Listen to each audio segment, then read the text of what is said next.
Let us read the Bible together. Luke chapter 9, the Passion Translation.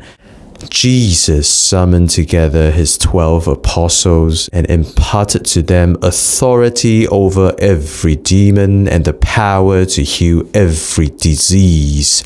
Then he commissioned them to proclaim God's kingdom and to heal the sick, to demonstrate that the kingdom had arrived. As he sent them out, he gave them these instructions. Take nothing extra on your journey. Just go as you are. Don't carry a staff, a backpack, food, money, not even a change of clothes. Whatever home welcomes you as a guest, remain there and make it your base of ministry.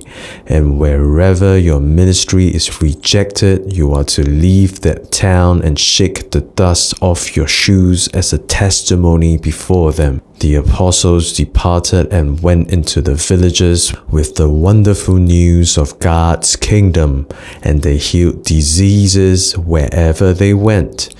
Now Herod the governor was confused and perplexed when he heard reports of all the miracles of Jesus and his apostles. Many were saying, "John the Baptizer has come back to life."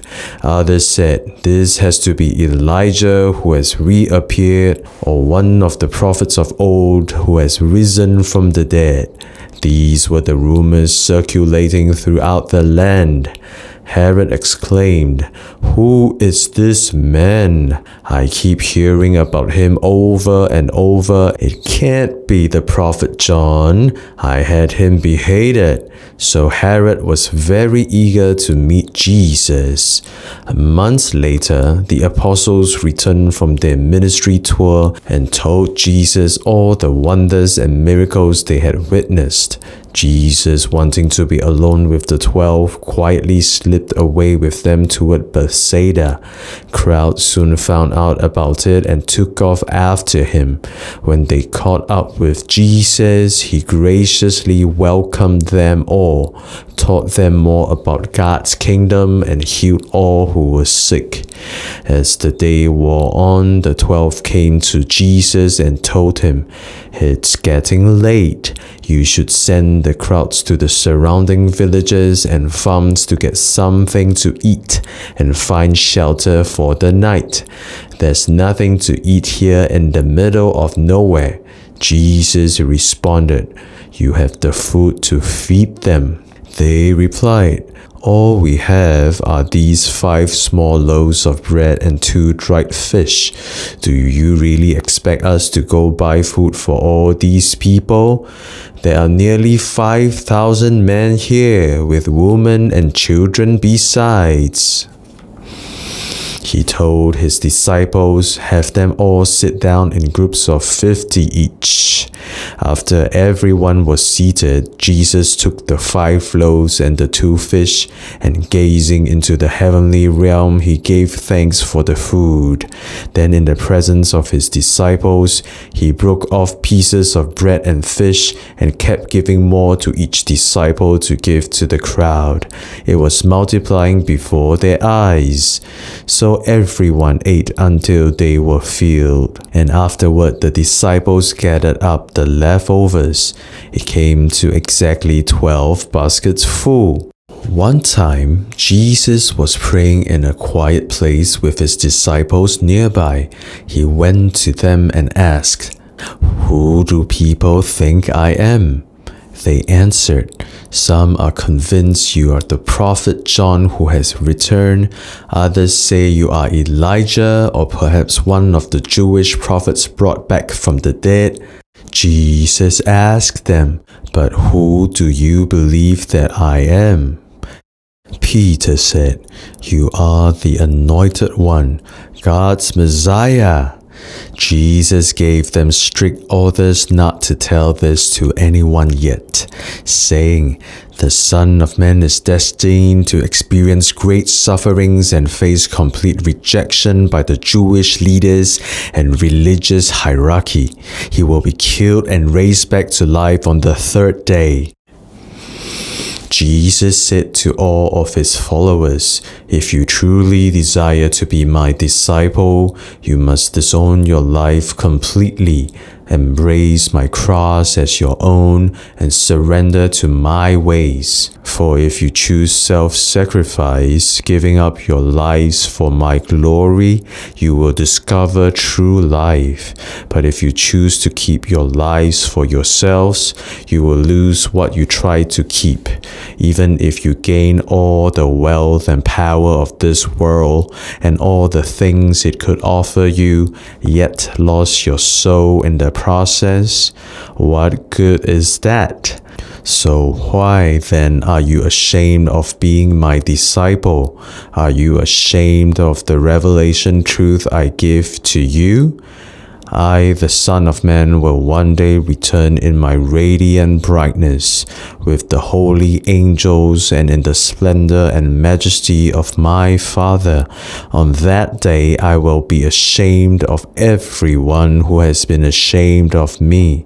I promise you this. There are some of you standing here right now who will not die until you have witnessed the presence and the power of God's kingdom realm. 8 days later, Jesus took Peter, Jacob, and John and climbed a high mountain to pray. As he prayed, his face began to glow until a blinding glory streamed from him. A radiant glory illuminated his entire body. His brightness became so intense that it made his clothing blinding white, as multiple flashes of lightning. All at once, two men appeared in glorious splendor, Moses and Elijah. They spoke with Jesus about his soon departure from this world and the things the Father destined him to accomplish in Jerusalem. Peter and his companions had become very drowsy, but they became fully awake when they saw the glory and splendor of Jesus standing there and the two men with him. As Moses and Elijah were about to return to heaven, Peter impetuously blurted, "Master, this is amazing to see the three of you together. Why don't we stay here and set up 3 shelters, one for you, one for Moses, and one for Elijah?"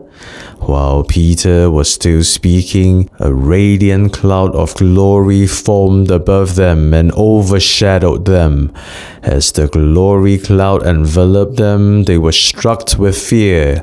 Then the voice of God thundered from within the cloud, "This is my Son, my beloved one.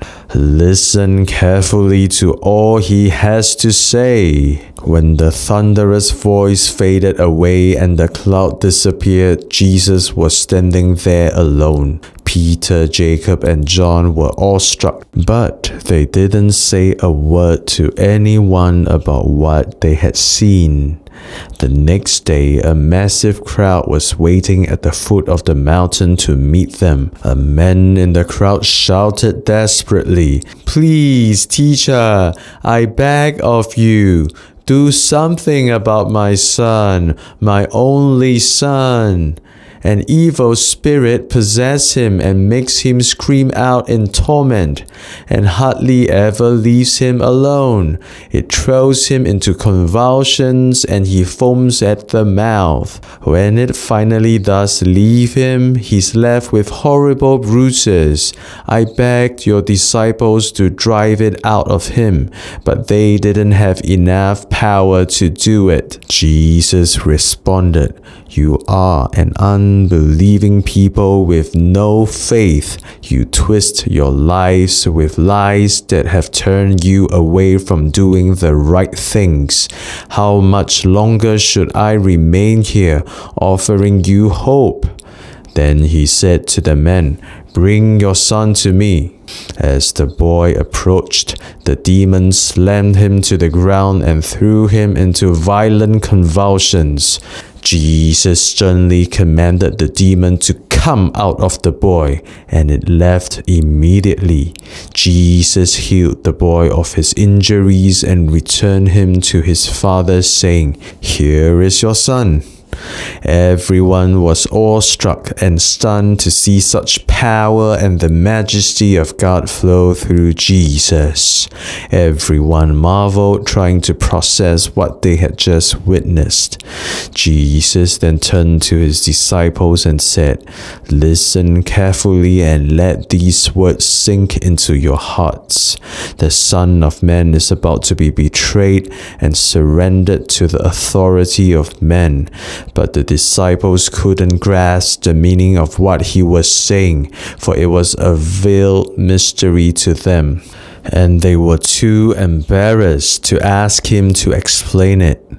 The disciples began to argue and became preoccupied over who would be the greatest one among them. Fully aware of their innermost thoughts, Jesus called a little child to his side and said to them, "If you tenderly care for this little child on my behalf, you are tenderly caring for me. And if you care for me, you are honoring my Father who sent me. The one who is least important in your eyes is actually the most important one of all." The disciple John said, "Master, we found someone casting out demons using your name, and we tried to stop him because he doesn't follow you as we do." Jesus responded, "You shouldn't have hindered him, for anyone who is not against you is your friend." Jesus let nothing distract him from departing for Jerusalem because the time for him to be lifted up drew near, and he was full of passion to complete his mission there. So he sent messengers ahead of him as envoys to a village of the Samaritans. But as they approached the village, the people turned them away. They would not allow Jesus to enter, for he was on his way to worship in Jerusalem. When the disciples Jacob and John realized what was happening, they returned to Jesus and said, "Lord, if you wanted to, you could command fire to fall down from heaven just as Elijah did and destroy all these wicked people." Jesus rebuked them sharply, saying, "Don't you realize what spews from your hearts when you say that? The Son of Man did not come to destroy life, but to bring life to the earth." So they went to another village instead. On their way, someone came up to Jesus and said, "I want to follow you wherever you go." Jesus replied, "Yes, but remember this, even animals in the field have holes in the ground to sleep in, and birds have their nests, but the Son of Man has no place to lay down his head." Jesus then turned to another and said, "Come, be my disciple." He replied, "Someday I will, Lord, but allow me first to fulfill my duty as a good son and wait until my father passes away." Jesus told him, "Don't wait for your father's burial. Let those who are already dead wait for death. As for you, go and proclaim everywhere that God's kingdom has arrived." Still another said to him, "Lord, I want to follow you too, but first let me go home and say goodbye to my entire family." Jesus responded, "Why do you keep looking back to your past and have second thoughts about following me? If you turn back, you are not fit for God's kingdom."